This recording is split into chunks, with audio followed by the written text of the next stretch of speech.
मैं हूं AK कश्यप। 8वें वेतन आयोग का जब चर्चा आता है तो एक बड़ा महत्वपूर्ण रूप से फिटमेंट फैक्टर की बातें आपके सामने नाचने लगता है कि फिटमेंट फैक्टर ज़रूर कुछ बेहतर होगा। लेकिन ये फिटमेंट फैक्टर से के बाद भी एक बड़ा महत्वपूर्ण मांग है पुरानी पेंशन योजना का,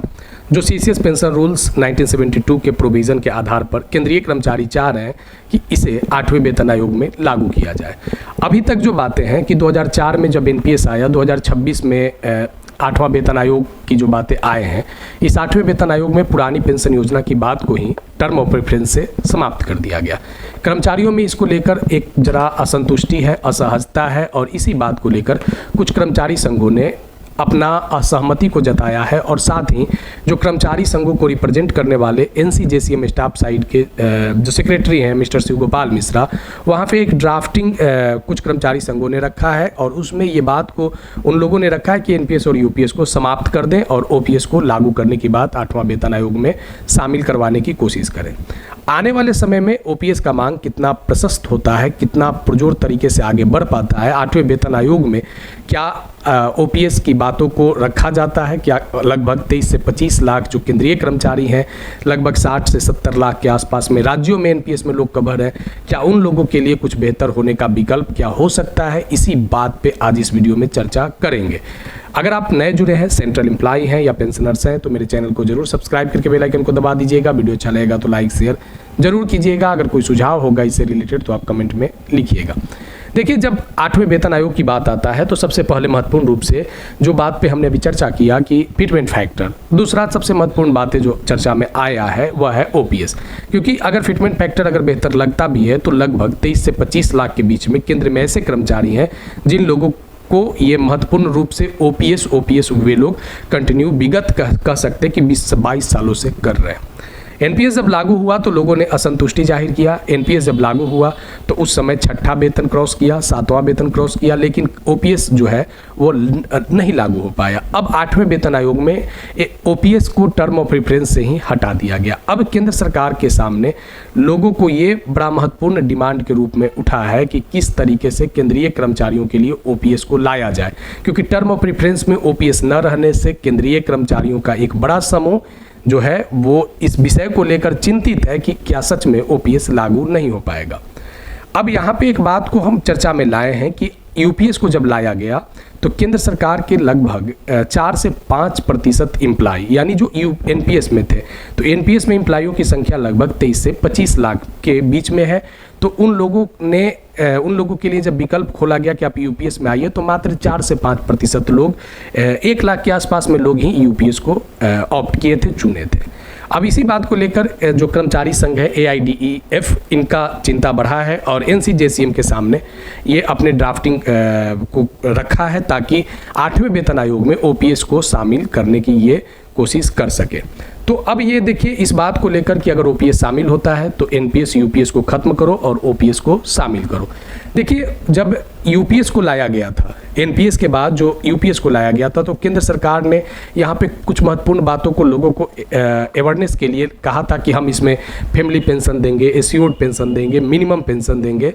लेकिन यहाँ पे फिर भी लोगों ने एक लंबे समय तक NPS से UPS का विकल्प खोला भी गया कि जो कर्मचारी NPS से UPS में जाना चाहते हैं तो उन लोगों के लिए विकल्प खोला गया कि 30 जून से 30 नवंबर तक लोग जाइए। तो लगभग 4 से 5% ही एम्प्लॉय जो NPS में थे वे लोग गए। अब बताइए कि इतना बड़ा संख्या में मात्र 4 से 5% लोग अगर मूव कर रहे हैं तो आप इसे समझ सकते हैं कि क्या वह योजना सफल है या वह योजना असफल है केंद्रीय कर्मचारियों के लिए। कुछ राज्यों ने UPS का जो संबंधित बातों को सिफारिश था उसको लागू करने की बात किया, लेकिन राज्य के भी जो कर्मचारी हैं वो अभी OPS ही चाह रहे हैं।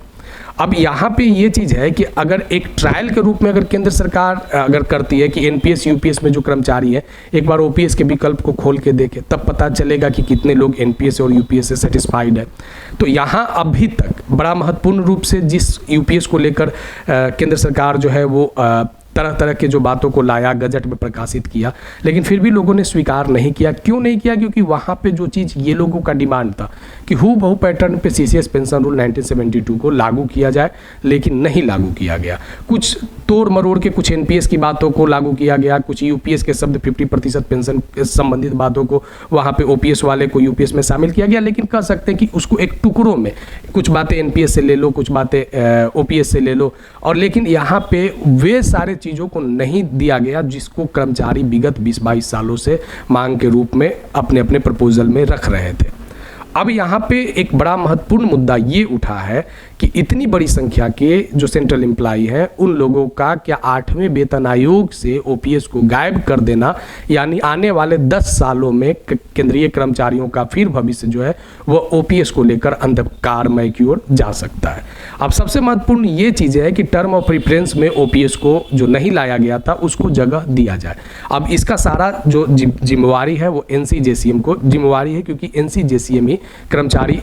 संघों को रिप्रेजेंट सरकार के सामने करते हैं। अब आने वाले समय में 8वें वेतन आयोग का इस मांग को किस तरीके से ओपीएस को वहाँ पे लाया जाता है, या फिर ओपीएस जो है वो ठंडे बस्ते में जैसे पूर्व के वेतन आयोग में गए फिर से क्या वैसे ही चले जाएंगे। अगर वैसा जाता है तो आने वाले समय में ओपीएस में मिलने वाला जो इन्फ्लेशन के आधार पर जो डीए तय होता है, डीआर तय होता है, तो एनपीएस और यूपीएस का तो वो डीए डीआर से वे लोग रहे।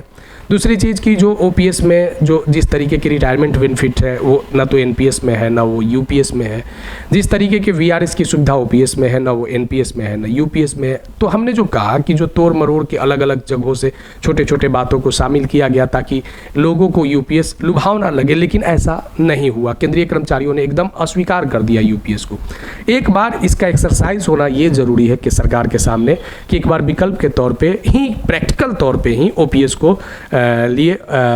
ऑनलाइन पोर्टल को ओपन करें, ताकि ये बात समझ में आ जाए कि केंद्र सरकार के कितने ऐसे कर्मचारी हैं जो एनपीएस में या तो सेवानिवृत्त हो चुके हैं, वे लोग ओपीएस की तरफ क्या आ सकते हैं, या जो लोग ओपीएस में हैं क्या जो लोग एनपीएस और यूपीएस में क्या वे लोग ओपीएस में आ सकते हैं। तो एक बार ओपीएस का एक्सरसाइज होना जरूरी है ताकि ये समझ में आए कि क्या ओपीएस में भी यूपीएस का ही आंकड़ा रह पाता है, या कह सकते हैं कि ये भी संभावना हो सकता है कि 100% एनपीएस और यूपीएस वाले लोग ओपीएस की तरफ चले जाएंगे। तो एक्सरसाइज सरकार को चाहिए, केंद्र सरकार को चाहिए कि एक बार इसका एक्सरसाइज हो ताकि ऑनलाइन पोर्टल पे ये समझ आ सके कि कितने प्रतिशत लोग जो है वो ओपीएस को ऑप्ट करना चाह रहे हैं। लेकिन सारे विकल्प अभी तक खोले गए, सारे चीज़ों पे बात हुए, कर्मचारियों के पक्ष में भी बात हुए, लेकिन जो महत्वपूर्ण रूप से जो चर्चा से गायब हुआ टर्म ऑफ प्रेफरेंस में 8वें वेतन आयोग में, वह ओपीएस गायब हो गया। केंद्र सरकार कैसे इस बातों को आगे